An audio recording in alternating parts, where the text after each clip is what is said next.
वो जो शोर मचाते हैं भीड़ में, वो जो शोर मचाते हैं भीड़ में, वो भीड़ बनकर ही रह जाते हैं। और जो वही पाते हैं कामयाबी, वही पाते हैं कामयाबी जो चुपके से अपना काम कर जाते हैं, जो चुपके से अपना काम कर जाते हैं। सुप्रभात, स्वागत है आप सभी का इसी के साथ आपकी अपनी सीडीपी की क्लास में। दोस्तों, जैसा कि आप सभी को पता है कि हम लोगों ने काफी टॉपिक्स अपने शिक्षा मनोविज्ञान के कवर कर लिए थे। हमने मनोविज्ञान के इतिहास को कवर कर लिया था, बहुत सारे टॉपिक्स हमने और कवर किए हैं। उसके बाद आज हम लोग को बात करनी है वैयक्तिक विभिन्नता के बारे में। आपका कुछ परिभाषा, मैंने आपको लास्ट क्लास में बोला था कि कुछ आपकी परिभाषाएं रह गई हैं, तो एक पूरी परिभाषाओं का एक कलेक्टिव वीडियो एक साथ सभी परिभाषाओं को मुझे कराना था। उसको मैं करा दूंगा आपको, आपकी एक नेक्स्ट क्लास में उसकी वीडियो अपलोड हो जाएगी, आपको मिल जाएगी। आज की क्लास में हम लोग एक और टॉपिक के साथ शुरुआत करेंगे जिसका नाम है वैयक्तिक विभिन्नता। क्या नाम है? वैयक्तिक विभिन्नता। वैयक्तिक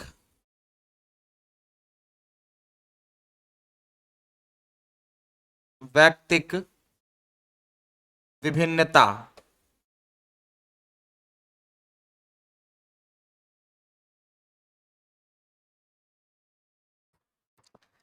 वैयक्तिक विभिन्नता का मतलब समझ में आ रहा होगा। वैयक्तिक मींस इंडिविजुअल और विभिन्नता मींस डिफरेंस। तो इंडिविजुअल डिफरेंसेस इंग्लिश में क्या बोलेंगे इसको? इंग्लिश में इसको हम लोग बोलते हैं individual individual differences. Individual differences, ये हो गया आपका इसकी इंग्लिश। अब क्या होता है वैयक्तिक विभिन्नता, इस बात पे चर्चा करेंगे हम लोग। तो क्या होता है वैयक्तिक विभिन्नता? क्या है वैयक्तिक विभिन्नता? अब भाई शब्द से ही क्लियर हो रहा है। व्यक्तिक मतलब एक एक व्यक्ति की बात हो रही है। विभिन्नता का मतलब डिफरेंस, मतलब एक व्यक्ति से दूसरे व्यक्ति में जो विभिन्नता पाई जाती है, जो डिफरेंसेस पाए जाते हैं, उसी को बोलते हैं वैयक्तिक विभिन्नता। सिंपल सी लैंग्वेज में अगर हम लोग इसकी बात करते हैं तो क्या है कि दुनिया में कोई भी दो लोग समान नहीं है। दुनिया में कोई भी दो लोग समान नहीं है, सब में कुछ ना कुछ अंतर पाया जाता है। सब में कुछ ना कुछ शारीरिक अंतर होगा, मानसिक अंतर होगा, संवेगात्मक अंतर होगा, मतलब लेकिन सब में कुछ ना कुछ अंतर जरूर पाया जाता है। और इसी अंतर को हम लोग क्या कहते हैं? इसी को कहते हैं वैयक्तिक विभिन्नता। तो सिंपल सी परिभाषा क्या समझ में आई आपको वैयक्तिक विभिन्नता की? कि दुनिया में कोई भी दो लोग बिल्कुल समान नहीं होते हैं, बिल्कुल एक जैसे नहीं होते हैं, सब में कुछ ना कुछ शारीरिक मानसिक अंतर जरूर पाया जाता है। और इसी अंतर को हम क्या कहते हैं? वैयक्तिक विभिन्नता। तो इसको सिंपल सी परिभाषा में इसको हम लोग लिख के दिखाते हैं आपको, आप भी लिख लीजिएगा। सिंपल सी परिभाषा क्या है वैयक्तिक विभिन्नता? क्या है? दुनिया में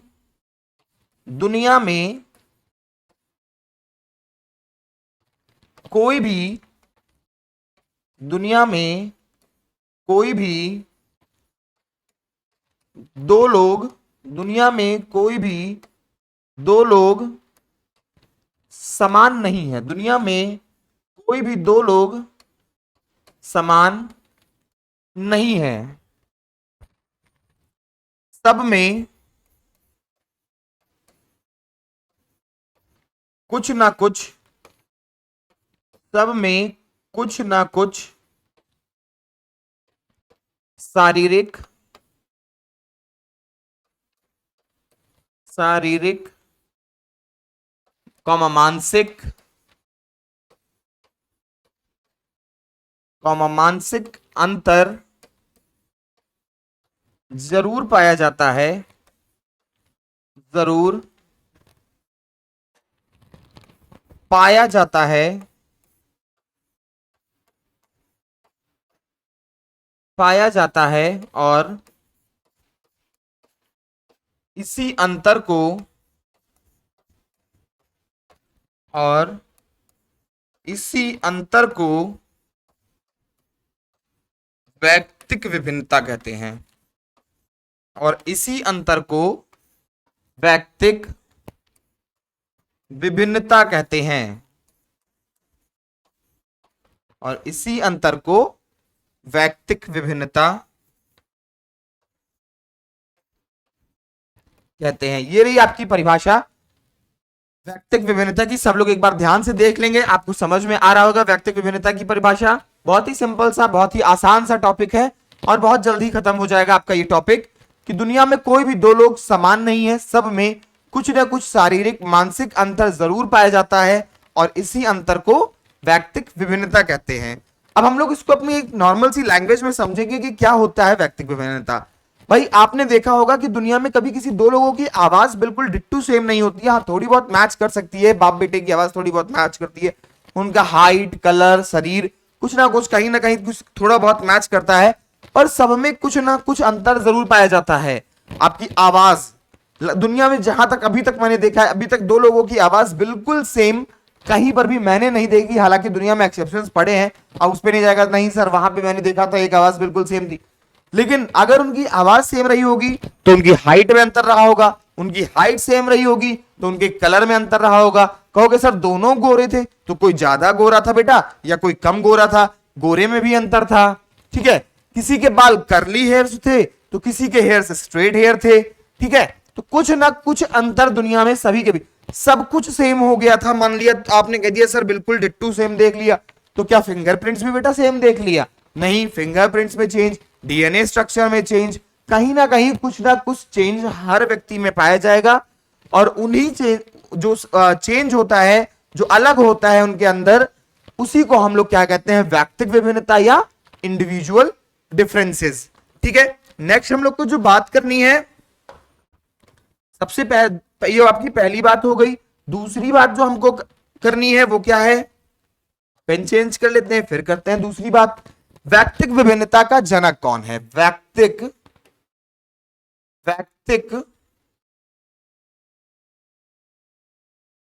विभिन्नता का जनक,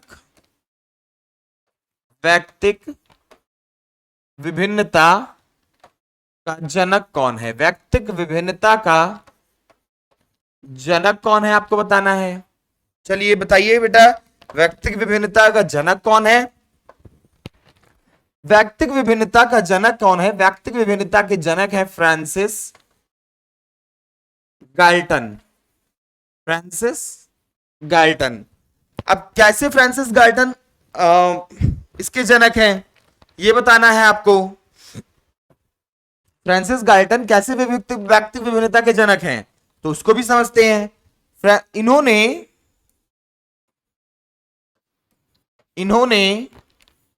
सबसे पहली बार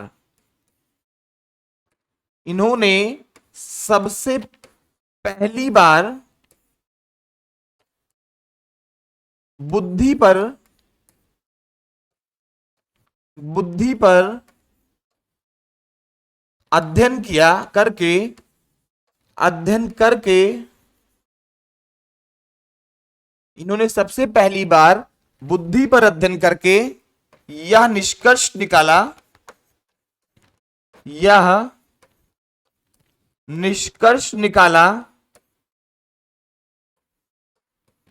कि किन्हीं दो लोगों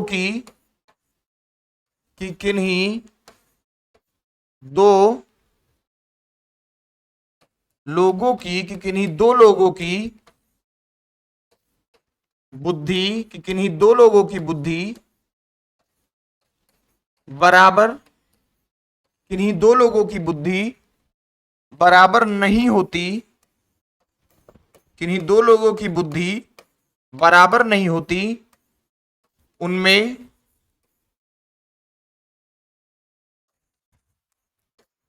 कुछ ना कुछ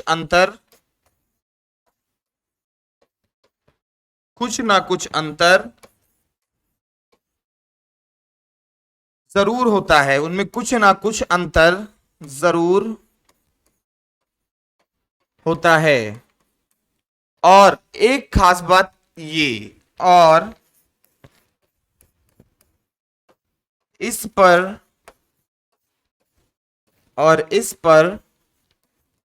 उन्होंने अपनी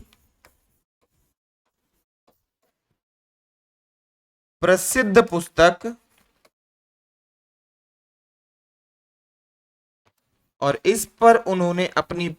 पुस्तक कौन सी पुस्तक? प्रसिद्ध। अप्रसिद्ध नाम नहीं था पुस्तक का, पुस्तक का नाम क्या था? जो आपके सुपर टीटी के एग्जाम में पूछी जा चुकी पुस्तक है, ये रही वो पुस्तक, हेरिडेटरी जीनियस। हेरिडेटरी जीनियस पुस्तक, अपनी प्रसिद्ध पुस्तक हेरिडेटरी जीनियस लिखी।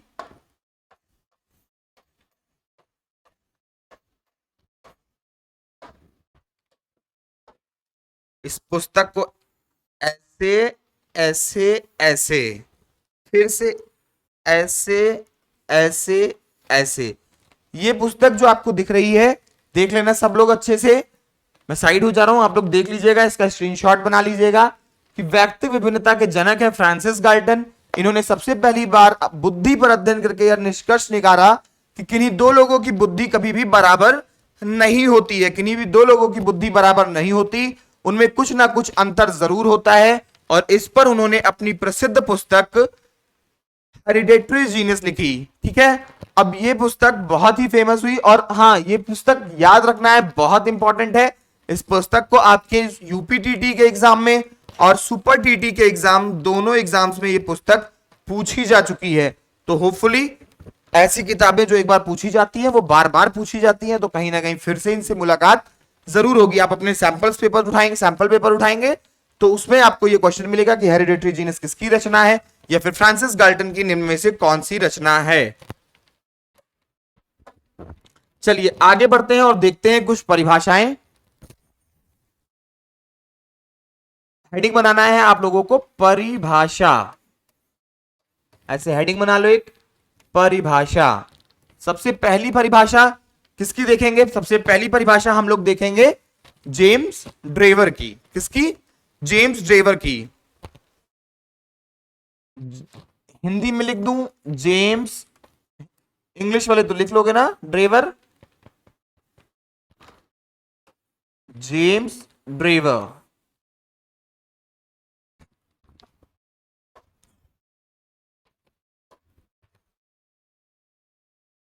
एक व्यक्ति, एक व्यक्ति अपने समूह के, एक व्यक्ति अपने समूह के शारीरिक, एक व्यक्ति अपने समूह के शारीरिक, मानसिक, शारीरिक, मानसिक गुणों से, गुणों से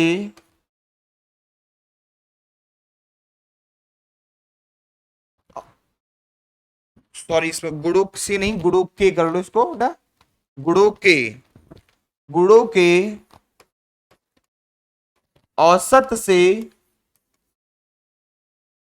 गुणों के औसत से जो भिन्नताएं रखता है, जो भिन्नताएं, औसत से जो भिन्नताएं रखता है, वही वैयक्तिक विभिन्नता है, वही वैयक्तिक विभिन्नता है, वही वैयक्तिक विभिन्नता है। अब इस परिभाषा से आपको एक चीज और समझ में आई होगी, एक चीज आपको यहां से और समझ में आएगी। देखो यहां पे क्या लिखा हुआ है बेटा, कि एक व्यक्ति अपने समूह के शारीरिक मानसिक गुणों के औसत से जो भिन्नताएं रखता है वही व्यक्तिक विभिन्नता है। अब मान लिया कि एक मानक रख दिया, एक मानक बनाया कि 70 मानक है, 70 एक आईक्यू लेवल है जो कि मानक है, बुद्धि कम से कम 70 होनी चाहिए। अब किसी की अगर मान लो 69.9 है, किसी की 69.9 है, तो समान जो एक औसत था उससे कम था, एक औसत था जो 70 उससे थोड़ा सा कम है, तो इसकी भी, ये भी व्यक्तिक विभिन्नता है। जिसकी 60 है उसकी भी व्यक्तिक विभिन्नता है, और जिसकी 71 है, जिसकी 120 है, उसकी भी व्यक्तिक विभिन्नता। मतलब व्यक्तिक विभिन्नता में एक चीज आपको यह ध्यान रखनी है कि जरूरी नहीं कि व्यक्तिक विभिन्नता हमेशा अच्छी ही होगी, कुछ कम भी हो सकती है। जिसकी कम है, जिसकी बुद्धि कम है, जिसकी शरीर में कुछ अक्षमताएं हैं, वो भी अपने आप को कुछ ना कुछ सामाजिक रूप से अलग बना रहे हैं, तो व्यक्तिक विभिन्नता उसमें भी है। जिसकी थोड़ी ज्यादा है, पता चला पढ़ना कम था, पढ़ ज्यादा लिया, एक्स्ट्रा इंटेलिजेंट हो गए, जिसको आप लोग पढ़ोगे अभी आगे समावेशी शिक्षा में एज अ प्रतिभाशाली बालक। तो अगर आप प्रतिभाशाली बालक हो तो भी आप कैसी विभिन्नता रखते हो कि नहीं रखते हो। नॉर्मल मानक था 70, तो इनकी परिभाषा यही तो कहती है कि एक व्यक्ति अपने शरीर समूह के शारीरिक और मानसिक गुणों के औसत से, औसत 70 था, उनसे जो भिन्नताएं रखते हैं, कम ज्यादा कुछ भी हो, तो वही व्यक्तिक विभिन्नता है। आई होप आप सभी को यह परिभाषा समझ में आ गई होगी बेटा।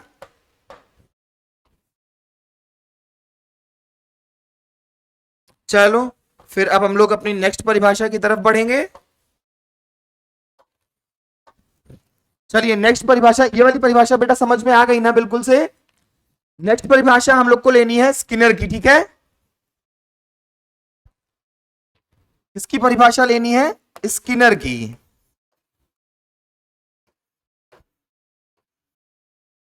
स्किनर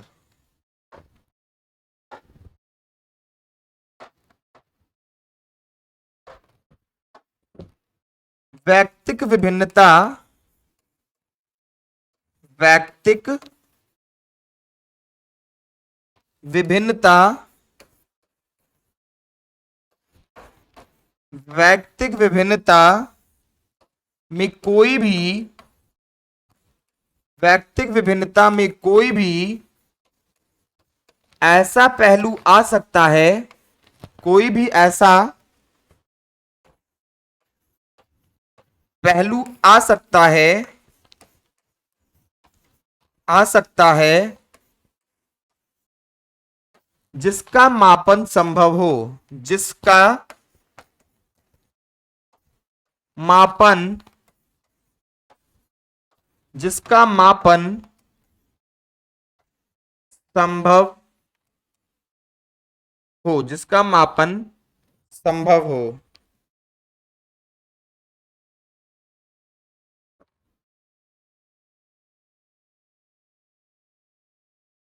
जिसका मापन संभव हो, ये रही आपकी स्किनर की परिभाषा कि व्यक्तिक विभिन्नता संपूर्ण व्यक्तित्व का कोई, व्यक्तिक विभिन्नता कोई भी ऐसा पहलू आ सकता है जिसका मापन संभव हो। चलिए तो ये रही आपकी कुछ परिभाषाएं। इसके बाद हम लोग नेक्स्ट आगे बढ़ेंगे और देखेंगे व्यक्तिक विभिन्नता के कारक कि कौन कौन से कारक हो सकते हैं जिसकी वजह से व्यक्तिक विभिन्नता इंसान के अंदर पाई जाती है। व्यक्तिक विभिन्नता के, व्यक्तिक विभिन्नता के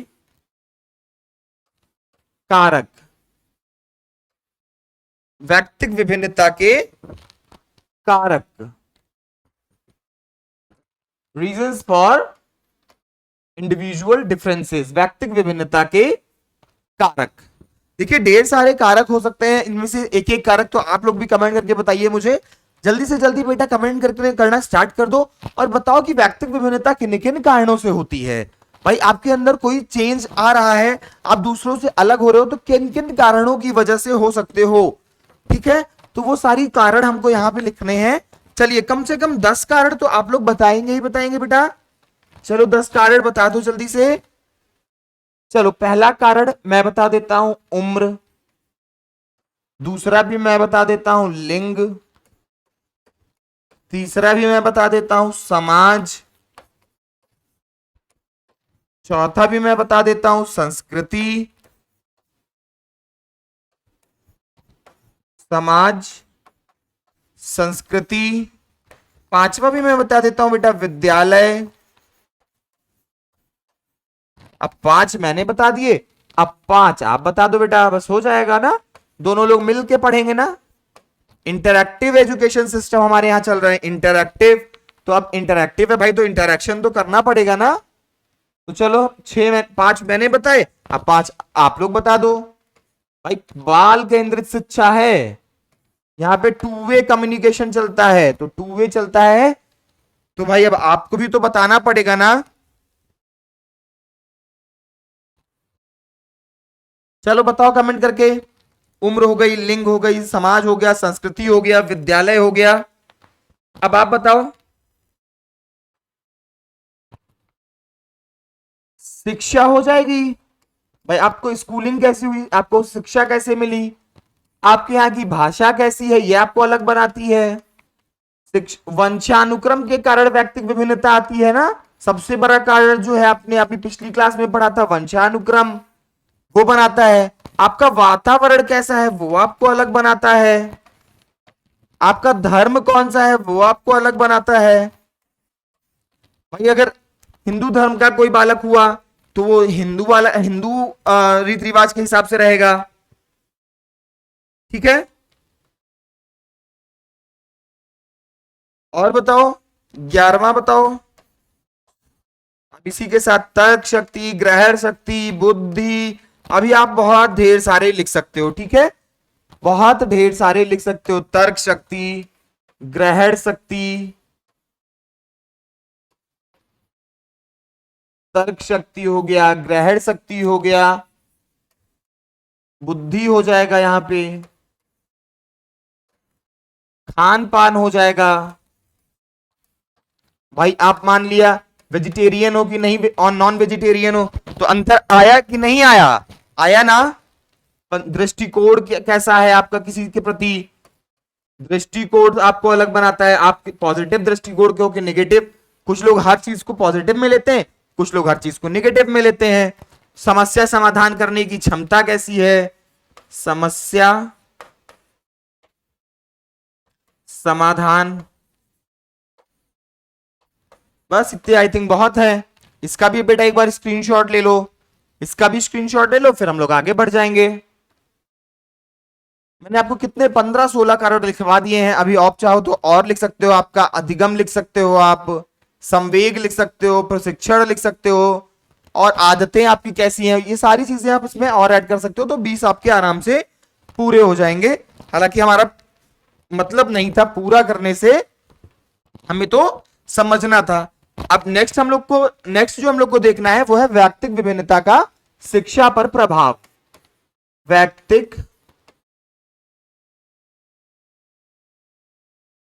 विभिन्नता, व्यक्तिक विभिन्नता का शिक्षा पर प्रभाव, व्यक्तिक विभिन्नता का शिक्षा पर प्रभाव, व्यक्तिक विभिन्नता का शिक्षा पर प्रभाव। अब क्या क्या व्यक्तिक विभिन्नता का शिक्षा पर प्रभाव कैसे पड़ेगा, कुछ पॉजिटिव होगा तो कुछ नेगेटिव होगा, कैसे। अब देखो आपको एक बहुत ही अच्छी चीज बात बताता हूं, कुछ पॉइंट्स हम लोग लिखते हैं, फिर एक एक करके उन पॉइंट्स को डिस्कस करते हैं, ठीक है। देखो पहली जो पॉइंट है हमारी कि कम संख्या वाली कक्षा रखनी चाहिए। अगर व्यक्तिक विभिन्नता है तो कैसी कक्षा होनी चाहिए, कम संख्या वाली कक्षा होनी चाहिए, कम संख्या वाली। आप लोग भी मेरे साथ लिखते चलिएगा, फिर हम लोग इसको आराम से अच्छे से समझते हैं, ठीक है। कम संख्या वाली कक्षा होनी चाहिए थी, है ना। और बताओ क्या क्या होना चाहिए, कम संख्या वाली कक्षा होना चाहिए। और बताओ मूल्यांकन की अलग अलग तकनीकें होनी चाहिए, मूल्यांकन की विविध तकनीकें होनी चाहिए, मूल्यांकन की विविध तकनीकें। सभी को समान गृह कार्य नहीं दिया जाना चाहिए, समान गृह कार्य, सामान्य नहीं समान, समान गृह कार्य ना देना। भाई सबको अलग अलग काम देंगे ना। मान लीजिए किसी का लेवल कम है तो उस हिसाब से काम दीजिए, कोई लिखने में तेज है तो कोई पढ़ने में तेज है, कोई याद करने में तेज है, तो उस हिसाब से गृह कार्य दीजिए। बहुउद्देशीय विद्यालय खुले होने चाहिए। भाई जरूरी थोड़ी ना है कि सबको पढ़ाया ही जाए, कुछ को खिलाया भी जाएगा। बहुउद्देशीय विद्यालय, बहुउद्देशीय विद्यालय,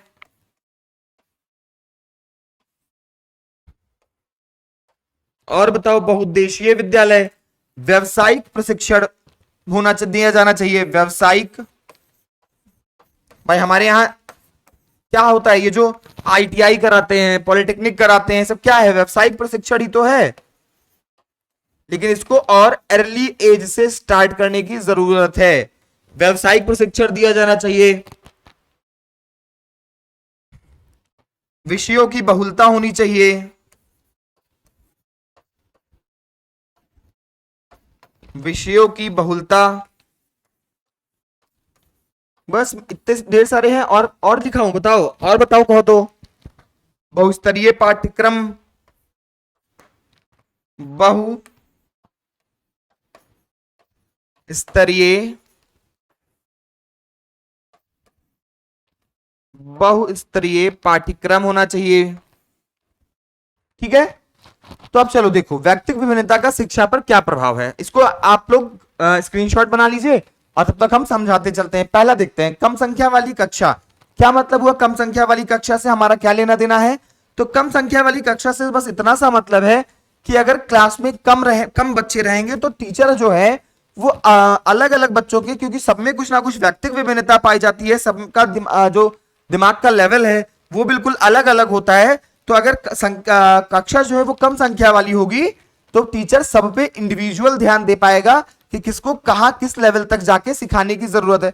अब पता चला 100-150 बच्चा एक साथ बैठ गया, अब टीचर ध्यान ही नहीं दे पा रहा, दे रहा है लेक्चर, आप पढ़ रहे हो तो ठीक, नहीं पढ़ रहे हो तो ठीक। इसीलिए हमारे यहाँ क्या एक मानक बना दिया गया है। उसके बाद आपने देखा होगा कि आपके स्कूल में भी सेक्शन में क्लासेस डिवाइड होती थी। आप भी मान लिया आप क्लास 3rd में हो, लेकिन फिर भी वहां पे section A, section B, section C, भाई टीचर चाहता तो इकट्ठा भी सबको बैठा के पढ़ा सकता था ना, लेकिन ऐसा नहीं होता है। फिर उसके बाद मूल्यांकन की विविध तकनीकें, हमको अलग अलग टेक्निक से के द्वारा सबका मतलब, किसी को ये जरूरी नहीं कि रिटन एग्जाम के द्वारा सब बच्चा ही अच्छा कर पाए, हो सकता है किसी को आता ज्यादा हो लेकिन वो लिख कम पाता हो, बोल अच्छे से लेता हो, समझ अच्छे से लेता हो। तो मूल्यांकन की विविध तकनीकें होनी चाहिए, सभी को समान गृह कार्य नहीं दिया जाना चाहिए, सबको अलग अलग काम देना चाहिए, बहुउद्देशीय विद्यालय खोले जाने चाहिए, व्यवसायिक प्रशिक्षण देना चाहिए, प्रोफेशनल ट्रेनिंग देना चाहिए ताकि बच्चा अपनी रोजी रोटी भी कमा सके अगर जरूरत पड़े तो। विषयों की बहुलता होनी चाहिए, भाई किसी की मैथ्स अच्छी है तो किसी की साइंस अच्छी है, तो किसी की सोशल स्टडी अच्छी है, किसी की आर्ट अच्छी है, किसी की लैंग्वेज अच्छी है, तो विषयों की बहुलता होनी चाहिए। बहुस्तरीय पाठ्यक्रम होने चाहिए, अलग अलग बच्चों के लिए अलग अलग लेवल के पाठ्यक्रम। ये नहीं कि क्लास 9th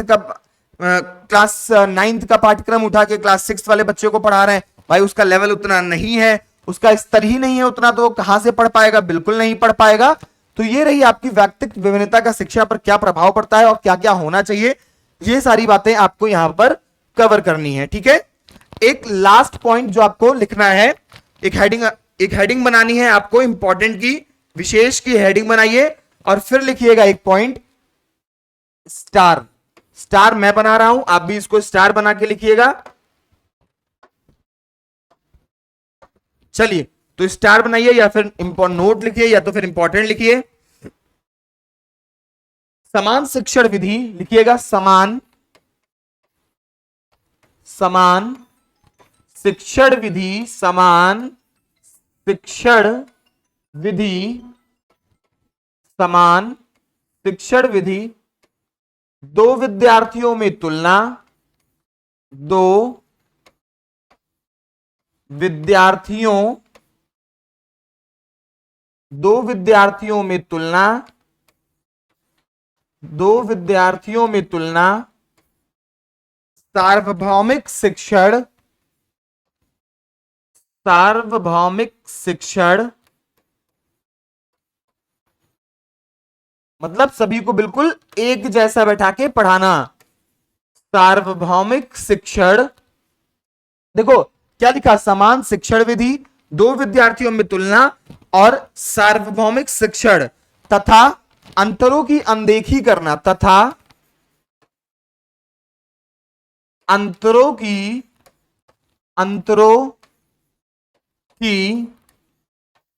अनदेखी करना, तथा अंतरों की अनदेखी करना,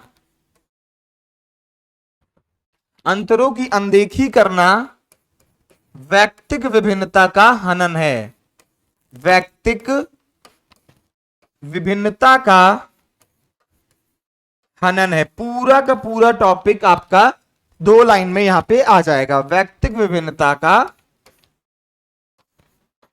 हनन है। देखो वैयक्तिक विभिन्नता, यहां से क्या पता चलता है कि वैयक्तिक विभिन्नता हमारा एक अधिकार है।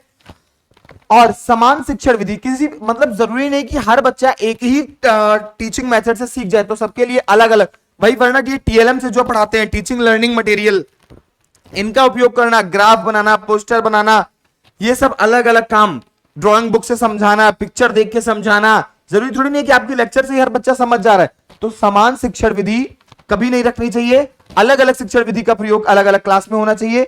2 विद्यार्थियों में कभी तुलना नहीं होना चाहिए।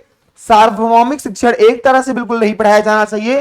तथा बच्चों में जो अंतर है, किसी का आईक्यू लेवल कम, किसी का ज्यादा, किसी को मैथ्स पसंद, किसी को साइंस पसंद, तो जो अंतरों है इनको अनदेखी करना कि नहीं जो हम पढ़ा रहे हैं वही पढ़ो, ये अंतरों की अनदेखी करना वैयक्तिक विभिन्नता का हनन है। तो ये रही आपकी आज की टोटल क्लास, और इसी के साथ आज की क्लास के लिए बस इतना ही। नेक्स्ट क्लास में मिलेंगे कुछ नए टॉपिक के साथ, तब तक के लिए टाटा बाय बाय।